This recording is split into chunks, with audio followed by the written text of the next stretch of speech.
Salut à tous, c'est Sam Santoto pour une nouvelle vidéo. Je vais vous expliquer le fonctionnement des ZFE et pourquoi les voitures critères 3 seront interdites et qu'est-ce qu'il faut acheter selon moi. Je vais vous conseiller d'acheter une voiture critère à un certain niveau. J'ai vu que les critères 3 sont interdits, donc voilà. Donc je vais tout vous détailler. N'hésitez pas à vous abonner à la chaîne, pouce bleu, cloche de notif et c'est parti pour la vidéo. Donc déjà, qu'est-ce que c'est que les ZFE? Les ZFE, ce sont des zones à faible émission qui sont principalement dans les grandes villes, qui sont en fait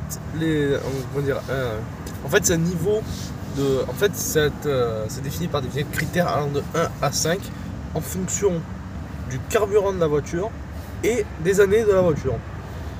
Je m'explique, c'est-à-dire que par exemple une voiture critère 3, parce que ça date de 2025, une voiture critère 3, en tout cas pour les diesels, c'est des voitures diesel avant 2011, et pour les essences, des voitures essence avant 2006, voilà, parce qu'entre 2006 et 2011, elles sont critère 2, et après 2011, elles sont critère 1, donc voilà. Après, sinon les diesels avant 2006, elles sont critère 4 et diesel avant 2000, c'est critère 5. Donc ça sert plus à rien d'acheter un critère 4 ou critère 5 parce que de toute façon c'est déjà interdit depuis au moins je crois 2 ans maintenant, voire plus. Donc c'est pour ça. Donc je vais parler maximum jusqu'à critère 3 parce que, attention, critère 2 et critère 1 parce que c'est les deux seules vignettes qui sont encore autorisées aujourd'hui. Donc c'est-à-dire critère 2, c'est voiture essence entre 2006 et 2011 et voiture diesel d'après 2011. Et critère 1, voiture essence d'après 2011 uniquement. Donc voilà. Pourquoi je fais cette vidéo? J'ai envie de partager une info. C'est qu'en 2025, à compter du 1er janvier 2025, les véhicules, c'est pas que les voitures, c'est tous les véhicules qui sont critère 3 seront interdits dans les ZFE. Tous les véhicules critères 3 seront interdits dans les ZFE. Donc ça veut dire que voilà, si vous avez une voiture, un véhicule en tout cas critère 3, vous serez obligé de le changer pour un véhicule plus récent. Pas neuf. Plus récent. Oui, neuf, mais plus récent si jamais voilà. Si jamais vous ne pouvez pas vous considérer une voiture neuve, même si je pense que pas mal de gens peuvent se considérer une voiture neuve. Parce que je sors de chez moi, je vois 4 Rafales, Renault Rafale à plus de 45 000 € option. C'est que je pense que les voitures neuves, ça doit aller quand même. Donc c'est pour ça que voilà, tous les gens qui ont des voitures critère 3 seront obligés de changer leur voiture pour acheter des voitures plus récentes. Parce que comme je vous ai dit, alors moi déjà, je vous conseille pas des critères 2. Je vous conseillerais pas de critère 2 parce que j'ai peur que d'ici 2-3 ans pas plus vraiment, ce soit interdit. Au même titre que les critères 3, que ça pollue. Parce que c'est du diesel et ou de l'essence un peu datée. Donc voilà. Donc voilà, c'est pour ça, à mon sens, il vaut mieux privilégier des voitures critères 1. Parce que au moins, pendant de longues années, vous serez tranquille. Que ce soit voilà, soit dans les ZFE, partout où vous allez. Quand je dis voiture interdite en 2025, c'est dans les ZFE. Si vous habitez dans une ville où il n'y a pas de ZFE, ça sert un peu à rien de plus qu'elle aura le droit de rouler là, mais lorsque vous aurez besoin d'aller dans une ZFE ou que vous travaillez dans une ZFE, ça sert un peu à rien la critère 3, hein, donc voilà, c'est pour ça que voilà. Donc les ZFE, voilà, comme je dis, zone à faible émission. Voilà. Après, c'est un peu le même système partout en Europe. C'est pas un système spécifique à la France. Alors les vignettes critères, oui, c'est spécifique à la France, mais il y a d'autres systèmes, hein, par exemple en Allemagne, avec des vignettes d'un peu dans le même style. Par exemple avec les normes Eurodutch 2, qui sont l'équivalent des vignettes critères 4 et 5 en France. Après il y a Eurodutch 3, qui sont l'équivalent des critères 3. Et les Euro 4 qui sont l'équivalent des critères 2 et 1. Voilà, c'est comme ça que ça marche en Allemagne. Donc les vignettes Eurodutch 2 elles sont rouges, je les mets en photo. Eurodutch 3 elles sont jaunes et Eurodutch 4 elles sont vertes. Voilà. Je sais pas comment ça s'appelle, c'est énorme, j'ai pas vu comment ça s'appelle, moi j'appelle Eurodutch parce que voilà. Euro 2, 3, 4, 5. J'appelle ça comme ça, après vous l'appelez comme vous voulez.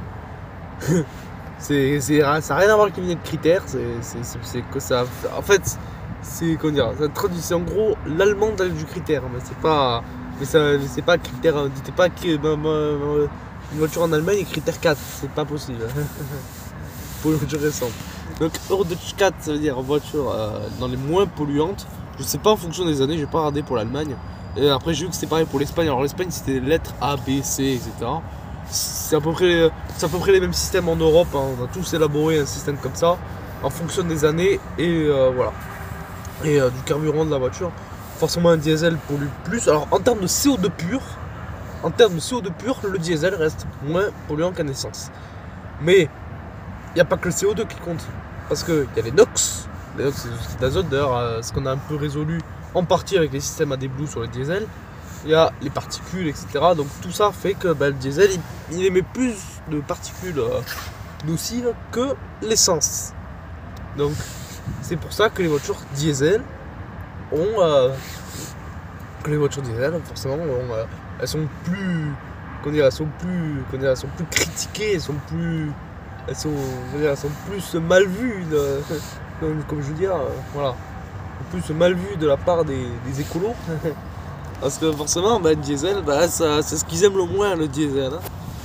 C'est ce qu'ils aiment le moins. Alors après, je vous parle pas trop des vignettes électriques parce que ça, bien sûr, qu'il sera autorisé, sera toujours autorisé parce que le but de nos dirigeants, c'est qu'on passe à l'électrique.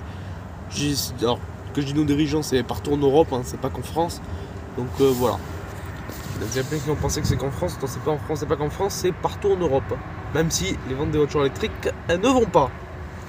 Donc voilà, c'est pour ça que je voulais vous faire cette vidéo. Donc c'est parce que je voulais vraiment partager l'info parce que les voitures critères 3, c'est un sujet qu'il y a sur internet. Hein. Il y a des articles qui parlent de l'interdiction des voitures critères 3 en 2025, mais ça fait pas grand bruit quoi. On n'entend pas parler aux infos ni rien.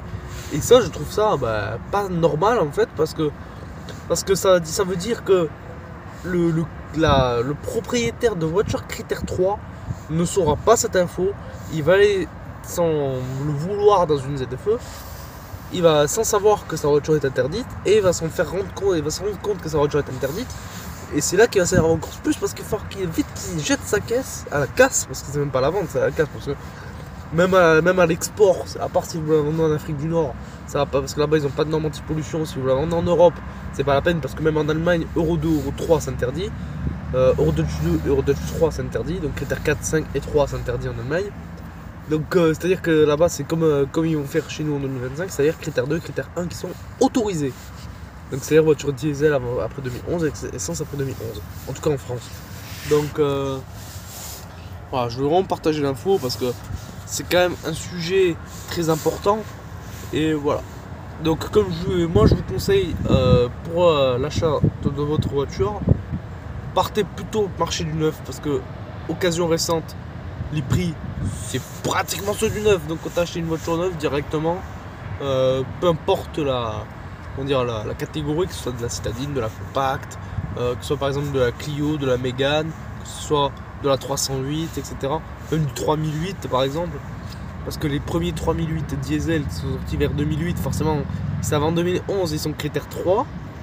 Donc c'est-à-dire qu'il faut acheter le nouveau 3008 parce que en général les gens qui ont un 3008 même de première génération, je pense pas qu'ils vont les s'abaisser à prendre une 208, je pense pas. Donc c'est pour ça même ceux qui ont les anciens Tiguan, les Tiguan des années 2000, 2010 encore ils sont critères 2 en diesel, donc voilà, mais critères 3 pour les modèles avant 2011 que je vous ai dit. C'est pour ça, pour moi, mon conseil, je vous conseille voiture critère 1 neuve. Voilà, c'est tout.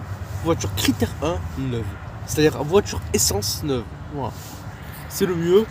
Surtout qu'en plus aujourd'hui on a des technologies de 3 cylindres turbo, comme les 1,2 litre turbo chez Stellantis et les TCE 1,2 litre chez Renault par exemple, parce que c'est encore du litre de TCE qu'on a sur les derniers modèles, qu'il y a sur le Rafale, sur le Stral, 3 cylindres. Voilà. C'est qui ont en fait la conso d'un diesel, mais avec la pollution entre guillemets dans l'essence. Alors oui, ça pollue forcément, mais ça pollue moins. Voilà. Et en plus, on vous aura pas de système AdBlue, donc c'est la classe. Voilà. Donc c'est pour ça, n'hésitez pas à vous abonner à la chaîne. J'espère que cette vidéo vous aura plu pour une prochaine vidéo. Ici c'est les voitures thermiques, donc je vous conseillerais que des voitures thermiques si vous voulez voir des voitures thermiques neuves. J'en ai filmé des tonnes sur la chaîne, donc faites-vous plaisir, regardez mes vidéos. On se retrouve pour une prochaine vidéo et au revoir.